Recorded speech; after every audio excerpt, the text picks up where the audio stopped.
Bismillahirrahmanirrahim. Assalamualaikum warahmatullahi wabarakatuh.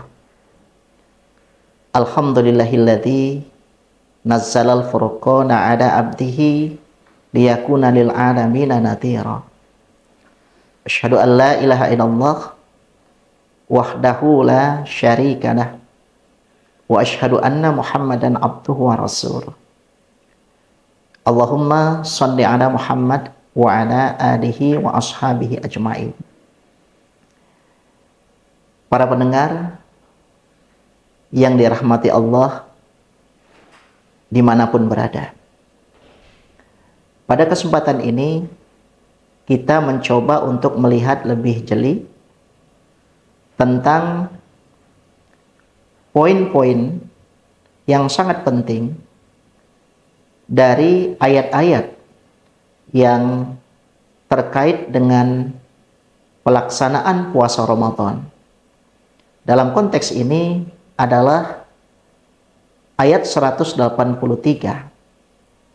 surah Al-Baqarah, surah yang kedua.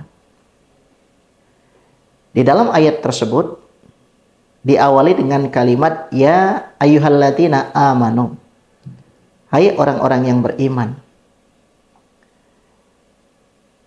Kalimat yang mengawali ayat ini sangat menarik untuk ditelisik lebih jauh.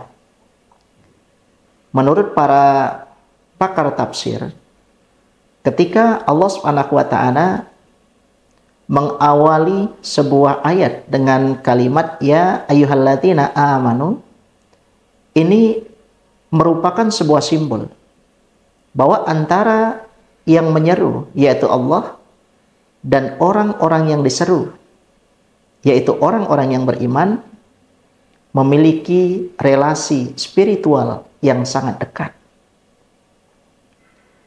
Kalau kita berbicara tentang iman, ternyata iman tak sekedar sebuah kepercayaan yang tertanam dan terhunjam di dalam hati sanubari setiap mukmin. Dalam sebuah hadis yang diriwayatkan oleh Imam Abu Daud dijelaskan bahwa iman itu meliputi 3 hal. Yang pertama adalah hati, yang kedua adalah lisan, dan yang ketiga adalah perbuatan. Hal ini dapat kita buktikan dan kita kaitkan dengan hadis-hadis Rasulullah SAW yang lain. Ternyata iman tak hanya sebatas kepercayaan dalam batin, tapi juga iman tercermin dari ucapan-ucapan yang diekspresikan dan disampaikan secara lisan, secara baik, suportif, menyehatkan, dan jauh dari ungkapan-ungkapan yang tidak bermanfaat.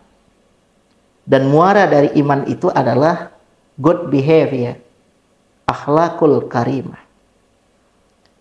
Rasulullah Shallallahu Alaihi Wasallam bersabda, al-imanu bid'un wa sab'una au bid'un wa sittuna syu'bah. Fa afdaluha qaulu la ilaha illallah wa adnaha imatatul adha 'anit thariq wal haya'u syu'batu minal iman. Iman itu sebenarnya cabangnya ada 70. Atau cabang dari iman itu 60.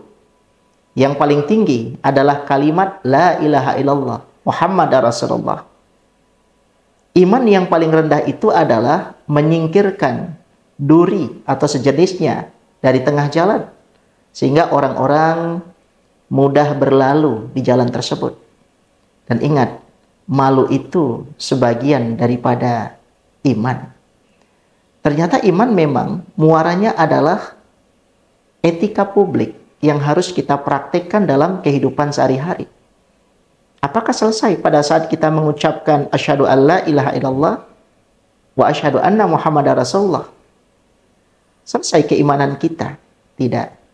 Kita dituntut untuk bagaimana membawa spirit iman itu dalam kehidupan sehari-hari, dalam berbagai macam aspek kehidupan yang kita jalani.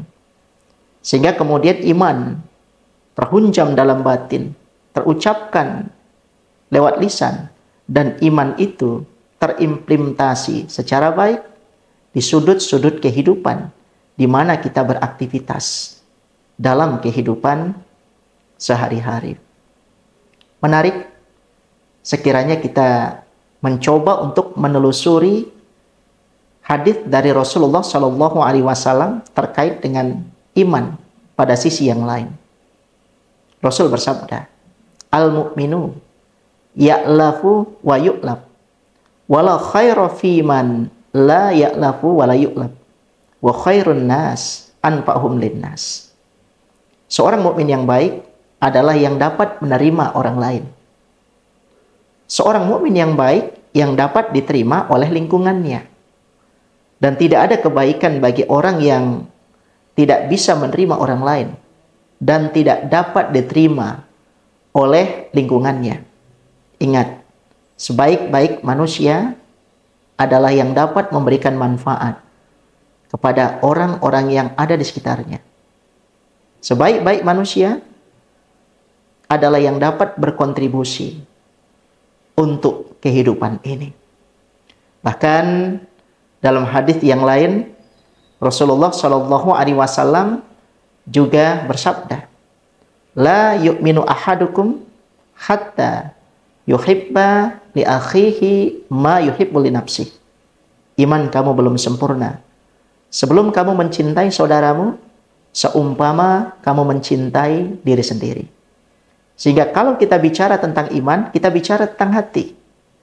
Kalau kita bicara tentang iman, kita bicara tentang pikiran positif, tentang husnudzon. Kalau kita bicara tentang iman, kita bicara tentang perilaku kita dalam kehidupan sehari-hari. Iman harus kita implementasikan dalam konteks ekonomi. Iman harus kita implementasikan dalam konteks sosial, dalam konteks politik, dalam konteks bernegara, dalam konteks membangun hubungan sosial antar sesama umat manusia. Iman juga erat kaitannya dengan kebersihan. Karena Rasulullah Shallallahu Alaihi Wasallam juga bersabda, "At-tuhuru syatrul iman." Kebersihan itu sebagian daripada iman. Sehingga kemudian iman itu merupakan sebuah inspirasi besar untuk melahirkan sebuah kebudayaan, untuk melahirkan sebuah peradaban bagi tak hanya umat Islam, tapi juga seluruh umat manusia. Semoga bermanfaat. Nasrun minallah wa fathun qarib. Wa basyiril mu'minin. Assalamualaikum warahmatullahi wabarakatuh.